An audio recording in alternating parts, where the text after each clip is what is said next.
Welcome to my channel. ఎలా ఉన్నారండి అందరూ? నేనైతే చాలా బాగున్నాను. సో ఇది విజయవాడ అమ్మవారి దర్శనానికి వెళ్ళి వస్తున్నానన్నమాట. ఎర్లీ మార్నింగ్ మేము బయలుదేరే రోజు అమ్మవారి దర్శనానికి కానీ బయలుదేరాను. సో నేను గాయత్రి మాత్రమే వెళ్ళామన్నమాట. ఆటోలో వెళ్ళి ఆటోలో వచ్చేసాము. అండ్ అక్కడ మాకు ట్రైన్ వచ్చేసి 2 o'clockకి అండ్ అవుతుందో లేదో 1:30కి ట్రైన్ అవుతుందో లేదో అనుకున్నాను. అంటే 2 టైమ్స్ ఇది సెకండ్ టైము. వెంటనే వచ్చాను. కనీసం అమ్మవారిని దర్శనం కూడా చేసుకోలేదు అనిపించి వెంటనే నేను మైథిలిని ఇంట్లో ఉంచేసి నేను గాయత్రి బయలుదేరామన్నమాట. గాయత్రి పుట్టాకైతే విజయవాడ వెళ్ళలేదు దర్శనానికి. మైథిలి చూసింది కానీ గాయత్రి చూడలేదు. సరే ఇంకా చూసినట్టుగా కూడా ఉంటుంది, నేను వచ్చి దర్శనం చేసుకున్నట్టుగా కూడా ఉంటుంది అని చెప్పేసి దర్శనానికి బయలుదేరాము. సో ఇదంతా కూడా నేను ఆటోలో వెళ్తున్నప్పుడు వస్తున్నప్పుడు నేను మీతో మాట్లాడుతున్నటువంటిది చిన్న చిన్న క్లిప్స్లా తీసినటువంటివన్నీ కూడా పోస్ట్ చేస్తున్నాను. దర్శనం చాలా బాగా జరిగింది. అమ్మవారిని చాలా దగ్గరగా చూసుకున్నాను.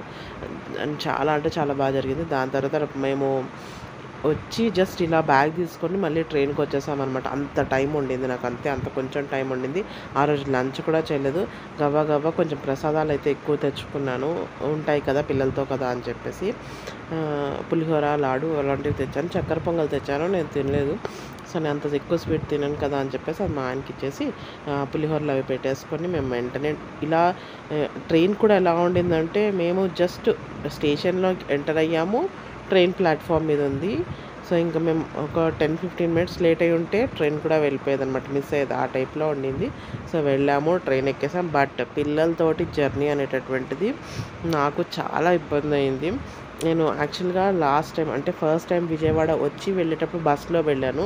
ఆ వీడియో కూడా మీకు షూట్ చేసి ఉంచాను అనమాట. బస్సులో ఫస్ట్ టైం లాంగ్ జర్నీ అని చెప్పేసి బస్సులో నేను అంత లాంగ్ చేయడం అదే ఫస్ట్ టైము.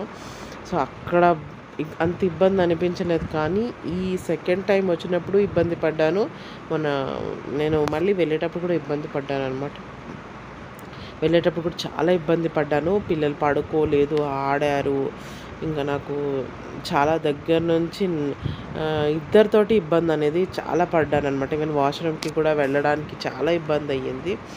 అలా జరిగింది నా ఈ ప్రయాణం అనేటటువంటిది. రాను పోను కూడా నాకు. అండ్ ట్రైన్స్ కూడా అన్ని ట్రైన్స్ 1.5 hour లేట్ ఉన్నాయండి. ఈవెన్ ఇప్పుడు మేము ఎక్కింది కూడా అది బయలుదేరడమే లేట్ బయలుదేరింది, అండ్ రావడం 15 మినిట్స్ ఎంతో లేట్ వచ్చింది. మేము వెళ్ళేసరికి కూడా 50 మినిట్స్ ఆ లేట్ అనేది అలా కంటిన్యూ అవుతూనే ఉండింది. సో మొత్తానికి మేము ఇంటికి వెళ్ళేసరికి కూడా లేట్ అయిందనమాట. నేను దిగి మళ్ళీ స్టేషన్ దిగి ఇంటికి వెళ్ళడానికి నాకు 1.5 hour అలా పడుతుంది.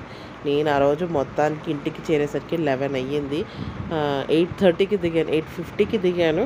ఇంటికి వెళ్ళేసరికి 11 అయ్యింది. సో అంత టైం పట్టేసింది అనమాట. జర్నీ నాకు చాలా తీసేసుకుంది ఈ ట్రిప్లో మాత్రం. అండ్ పిల్లలు కూడా అలాగే ఇబ్బంది పెట్టారు. రెండు నాకు సైమల్టేనియస్గా అలాగే జరిగాయి. కానీ నేను వచ్చినందుకు ఇక్కడ పనులు అయితే నాకు కంప్లీట్ అయ్యాయి. నేను అనుకున్న పనులు అయితే కంప్లీట్ చేశాను. స్కూల్ది ఒకటి కంప్లీట్ చేసుకున్నాను, అమ్మవారి దర్శనం చేసుకుందాం అనుకున్నాను, అది కూడా కంప్లీట్ అయ్యిందనమాట. సో నేను మెయిన్గా వచ్చిన రెండు వర్క్స్ అయితే కంప్లీట్ అయ్యాయి.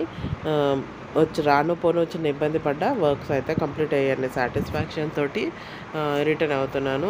అండ్ ఇక్కడ విజయవాడవి నేను చిన్నవి చూపిస్తున్నాను. నాకు ఇక్కడ ఇంకా కంప్లీట్గా ఏం తెలియదండి. నాకు అసలు విజయవాడ అనేటటువంటిది చాలా కొత్త అనమాట. ఇప్పుడు నేను వచ్చినప్పటికీ 2-3 టైమ్స్కైనా సరే నేను కొంచెం బాగా అలవాటు పడితే మీకు ఆ ప్లేస్లో ఏమేమి ఉన్నాయి, ఎక్కడ ఏమున్నాయి అనేటటువంటిది చెప్పడానికి అవుతుంది. అదే నేను మీకు ఇక్కడ వితౌట్ వాయిస్ ఓవర్లో కూడా డైరెక్ట్గా మాట్లాడింది అదే. బట్ ఆటో సౌండ్స్ వల్ల చాలా రష్గా ఉండడం, చాలా సౌండ్స్ రావడం వల్ల క్లియారిటీ లేదని చెప్పి మళ్ళీ వాయిస్ ఓవర్లో చెప్తున్నాను. విజయవాడ అనేటటువంటిది ఏ ప్లేస్ అంటే నాకు ఇంకా చాలా కొత్త. అంటే ఇక్కడ ఏముంటాయి, ఏమేమేది అనేటటువంటిది నాకు ఏం తెలియదు.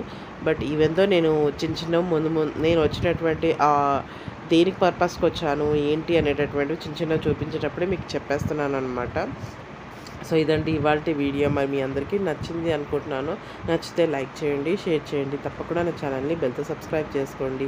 మీరు ఇచ్చే లైక్ అనేటటువంటిది చాలా విలువైందండి. దానివల్ల నా ఈ వీడియోని ఇంకొంతమంది చూడడానికి అవుతుంది. అలాగే మీ వాల్యుబుల్ సజెషన్స్ అన్నీ కూడా కామెంట్ సెక్షన్లో చెప్తే నేను చేంజెస్ ఉంటే, మాడిఫికేషన్స్ ఉంటే చేసుకుంటానండి. మళ్ళీ నెక్స్ట్ వీడియోలో కలుస్తాను. అంతవరకు ఉంటాను. నమస్తే.